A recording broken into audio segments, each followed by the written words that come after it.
ওর নাম master George. বলছি আপনি এক্ষুনি মিস সুজেনকে সব ঘটনা ভালো করে জানিয়ে রাখুন, বুঝলেন? হ্যাঁ হ্যাঁ, আমি ওর উপরে নজর রাখছি ভালো করে। ওরে বাচ্চা, তুই কিছুক্ষণের মধ্যে এবার শেষ হয়ে যাবি। মিস্টার ওয়াং হিডেন ড্রাগনের প্রেসিডেন্ট এবং শিন্ডলার পরিবারের প্রধানের সঙ্গে আসবেন। ততক্ষণ তুই হাজার চেষ্টা করলেও এখানে বসে কিছুই করতে পারবি না। হ্যাঁ ঠিক আছে, আমি এখানে অপেক্ষা করছি। করিস না, তোর স্কিল ভালো হতে পারে কিন্তু শক্তি আর প্রভাবের সামনে তুই কিচ্ছু করতে পারবি না। অপেক্ষা কর, কিছুক্ষণের মধ্যেই তুই বুঝে যাবি যে তোর হাত দিয়ে কিচ্ছু করতে পারবি না। বলে রাখছি আমি, তোর এই দাদাগিরি না কেউ কোনোভাবে সহ্য করবে না। আজ দেখিস তোকে কি করে। মিস্টার সুজান, মিস্টার ওয়াং এসে গেছেন। মিস সুজান, মিস্টার ওয়াং, আপনারা এসে গেছেন। ওই যে ওই ছেলেটা, ও শুধু ব্ল্যাক ড্রাগনকেই নয় গোটা শিনলার পরিবারকে নিয়ে বাজে কথা বলছে। ওর এক্ষুনি কঠিন শাস্তি পাওয়া উচিত। মিস সুজান, দয়া করে শান্ত হন। আমি জানি শিনলার পরিবারের ব্যাপারে খারাপ বলাটা উচিত নয়, কিন্তু ও সীমা পার করে গেছে। তাই শিনলার পরিবারকে অপমান করার সাহস পাচ্ছে ও। আমায় ক্ষমা করবেন মিস সুজান, আমি নিজের রাগ ধরে রাখতে পারিনি। ভুলে গেছিলাম এই নিচু মানুষদের উপর রাগ করা আমাদের উচিত নয়। মিস সুজান, এই সবকিছু আমার কারণেই হয়েছে। এই শয়তান লোকটাকে ব্ল্যাক ড্রাগন এবং হিডেন ড্রাগনকে অসম্মান করার সুযোগ দিয়েছি আমি বলছি আপনি এই লোকটাকে আমার হাতে তুলে দিন। একে আমি এক্ষুনি শেষ করে দেবো। আপনারা খুশি না হওয়া পর্যন্ত একে আমি ছাড়বো না। আমি এতক্ষণ যা যা করেছি শুধুমাত্র মিস সুজান শান্ত থাকার জন্যই। আমি শান্ত হয়ে যাব? তুমি আমাকে আরো রাগিয়ে তুলছো। তুই আজ বাঁচবি না, তোকে আজ শেষ করে দেবো। তোর এত বড় সাহস, তুই মিস সুজানকে রাগিয়ে দিয়েছিস, তুই শেষ হয়ে যাবি আজ। মিস্টার ওয়াং, আপনি কি করছেন? আমি ক্ষমা চাইছি যে আমার ভুল হয়েছে। আপনাদের কাছে অনুরোধ, একে আগে শাস্তি দেওয়ার চেষ্টা করুন। একে? সুজান মাস্টার জর্জকে স্বাগত জানাই। সুজান তার কর্মচারীদের নিয়ন্ত্রণ করতে পারে। মিস সুজান, এতে কোনো ভুল করেননি। আমার কর্মচারীরা অন্ধ ছিল, তাই এটা ঘটেছে। তারা ভুল মানুষকে নির্বাচন করেছে। ওঠো। হ্যাঁ ওঠো। এই নর্দমার কিট হাঁটু গেড়ে বসে এত সম্মান দিচ্ছেন, আমি বুঝতেই পারছি না কেন। কে তুমি? হ্যাঁ, মাস্টার জর্জকে অসম্মান করছো। মাস্টার জর্জ শিন্ডলার পরিবারের বিশেষ অতিথি। যখন মাস্টার জর্জ আসেন, আমার দাদু পর্যন্ত মাথা নত করেন। মাস্টার জর্জের মতো মহান ব্যক্তির অপমান কখনোই বরদাস্ত করা যাবে না। মাস্টার জর্জ, আমায় আপনি ক্ষমা করে দিন। মাস্টার জর্জ, দয়া করে আমায় কীট পতঙ্গ ভেবে আমায় ছেড়ে দিন। ছেড়ে দাও, ছেড়ে দাও ওকে। যাও। হ্যাঁ, চলে যাচ্ছে আমি। সুজান, আমি তোমাকে একটা দায়িত্ব দিচ্ছি। পূর্ব সাগরের তদন্তে যেন কোনো ত্রুটি না থাকে। ফরেন গডকে সন্ধান করো। আমি আপনার সব কথা মেনে চলবো। মাস্টার জর্জ, এই কার্ডে 1 বিলিয়ন রয়েছে। 500 মিলিয়ন বাই পরিবারের ঋণ শোধের জন্য, আর 500 মিলিয়ন পরিবারের সমস্যা সমাধানের জন্য। তুমি ভয় পেও না, ওই নর্দমার কিট কোনো ঝামেলায় পড়বে না। ম্যাডি, তুমি ঠিক আছো তো? তোমার কোথাও চোট লাগেনি তো? আমি ঠিক আছি। এত কম লোক ছিল যে আমার কোনো ক্ষতি করতে পারিনি। ওরা তোমার কিছু করতে পারবে না এটা ভেবে ভুল করো না। আমি ভালো করেই জানি তুমি মিস্টার ঝং এর সামনে মাথা নিচু করে ক্ষমা চেয়েছো, তাই তিনি তোমাকে ছেড়ে দিয়েছেন। যাই হোক, শর্ত তো শর্তই হয়। তুমি টাকা ফেরত আনতে পারোনি, তাই বাই ফ্যামিলি থেকে বেরিয়ে যাও। হ্যাঁ, ঋণের টাকা আমি ফেরত এনেছি। আর আমি শুধু 5 বিলিয়ন নিয়ে আসিনি, সঙ্গে আরো 5 বিলিয়ন এনেছি। সব মিলিয়ে 10 বিলিয়ন। মাস্টার জর্জ, এটা ভেবো না যে কিছু মিথ্যে কথা বলে তুমি বাই ফ্যামিলিকে বোকা বানাতে পারবে। ব্ল্যাক ড্রাগনের পেছনে হিডেন ড্রাগনের হাত আছে, পূর্ব সাগরের ড্রাগন কিং। তুমি বলছো শুধু 5 বিলিয়ন নয়, 10 বিলিয়ন নিয়ে এসেছো। আমাকে বোকা ভাবছো? থামো ম্যাডি। মাস্টার জর্জ, তুমি ঠিক আছো তো? তুমি ঘাবড়ে যাবে না। তুমি আমায় বাঁচিয়েছো, তাই বাই পরিবার থেকে তোমায় বের করে দেবো না। কিন্তু যদি তুমি টাকা ফেরত আনতে না পারো, তাহলে সেটা মেনে নাও। আমি মিথ্যে বলছি না, এই কার্ডে সত্যি 10 বিলিয়ন আছে। এটা তো আসলেই মনে হচ্ছে, কিন্তু তুমি বলছো এতে 10 বিলিয়ন আছে। কে বিশ্বাস করবে সেটা? ঠিক আছে, এটা ভেবেই যদি খুশি হও তো। যাই হোক, তুমি টাকা ফেরত আনোনি, কিন্তু তুমি আমার বোনের জীবন বাঁচিয়েছো, তাই আমি তোমাকে বাই ফ্যামিলিতে থাকতে দিতে পারি। সমস্ত কাজের দায়িত্ব তোমার উপর। মা। ম্যাডি, এখনই ব্ল্যাক ড্রাগন গ্রুপের মিস্টার ওয়াং এর ফোন এসেছিল। বললেন 5 বিলিয়ন ঋণ তারা শোধ করে দেবে। আর শুধু তাই নয়, উনি আমাদের আরো 5 বিলিয়ন দিয়েছেন। আর সেই ব্যাংক কার্ড এখন মাস্টার জর্জের হাতে। মাস্টার জর্জকে তোমরা বলো যে ও যেন এখনই এসে আমাকে সেটা দিয়ে যায়।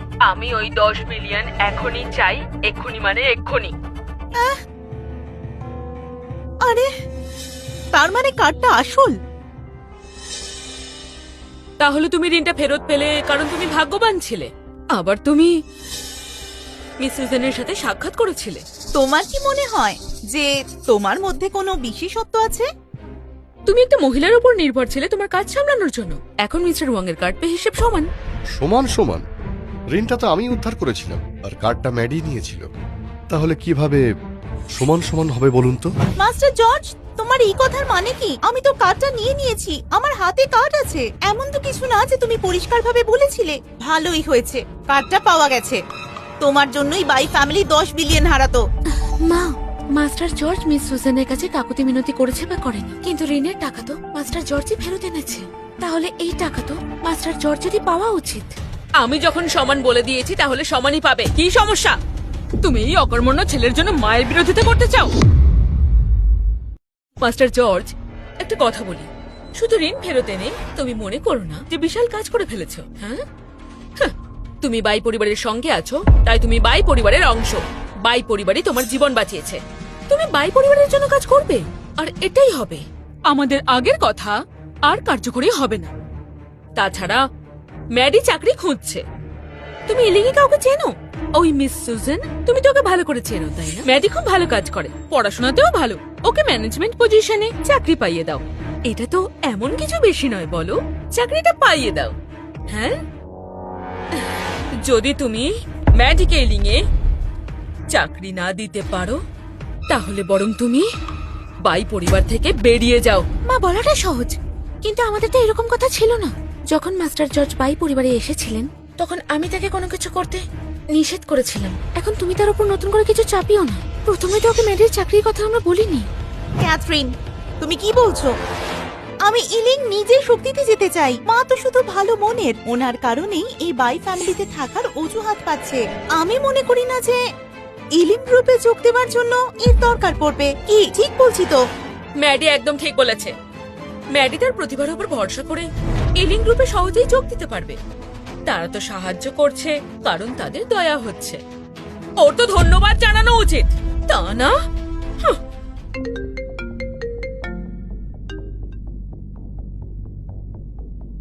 মাস্টার জর্জ, আপনি যে কাজটা বলেছিলেন তার ব্যাপারে আপডেট আছে, কিন্তু একটু জরুরি। কাল কি দেখা করতে আসতে পারি?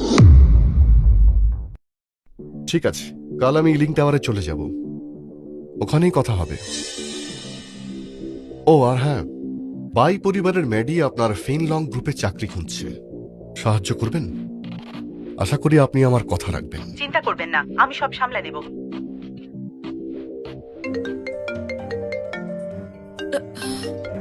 হ্যালো, সেক্রেটারি জং, বলুন, আমাকে ইলিং গ্রুপের ডিপার্টমেন্ট হেড বানাতে চান? ঠিক আছে, আমি বুঝেছি। মা, ঝাং কল করেছিল। তুমি এলিন গ্রুপে চাকরি পেয়েছো? মা, আমি কিছুদিন আগে ইলিং গ্রুপে আমার রেজিউমে পাঠিয়েছিলাম। কারোর সাহায্য ছাড়া আমি চাকরি পেতে পারবো। আমার কারোর প্রয়োজন নেই, আমি নিজেই নিজের জন্য যথেষ্ট।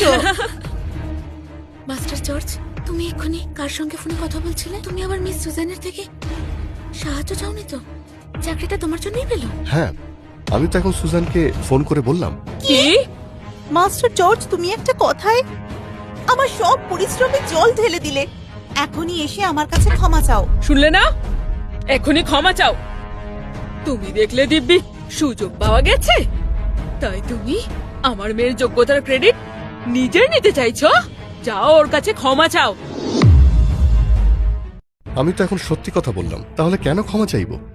মাস্টার জর্জ, আমি দেখেছি তুমি খুব বদমেজাজি এবং একগুঁয়ে।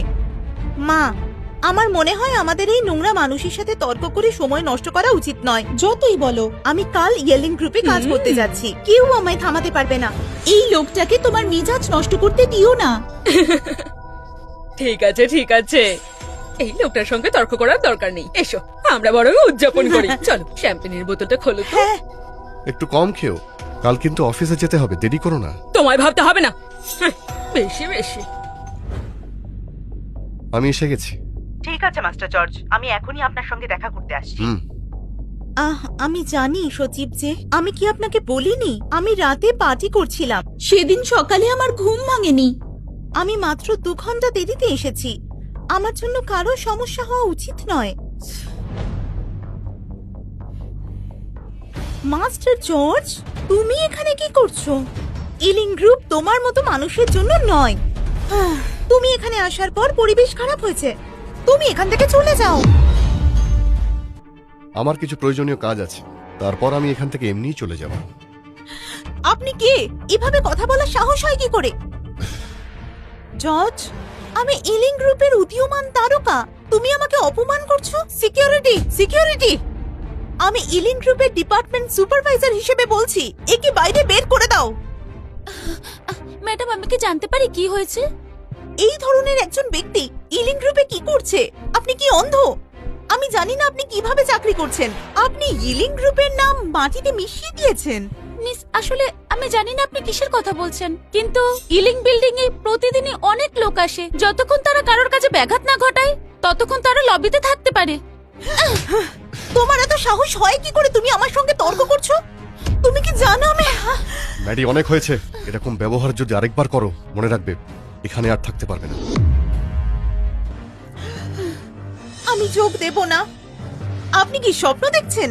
আপনি কি মনে করেন যে আমি আপনার কারণে ইলিং যোগ দিয়েছি? আমি আপনাকে বলি, আমি ইলিং এ যোগ দিয়ে ম্যানেজার হয়েছি নিজের দক্ষতায়। এখানে আমি নিজেই সব দেখাশোনা করি, এর সঙ্গে আপনার কোনো সম্পর্ক নেই। আর আমি আপনার কথা ভাবছি না। ওই নিরাপত্তা রক্ষীরা কোথায়? এখনো ওরা এলো না কেন? সিকিউরিটি, অনেকক্ষণ ধরে ডাকছি, একে বাইরে বের করে দিন, না হলে বরখাস্ত করে দেব। কে এত চিৎকার করছে?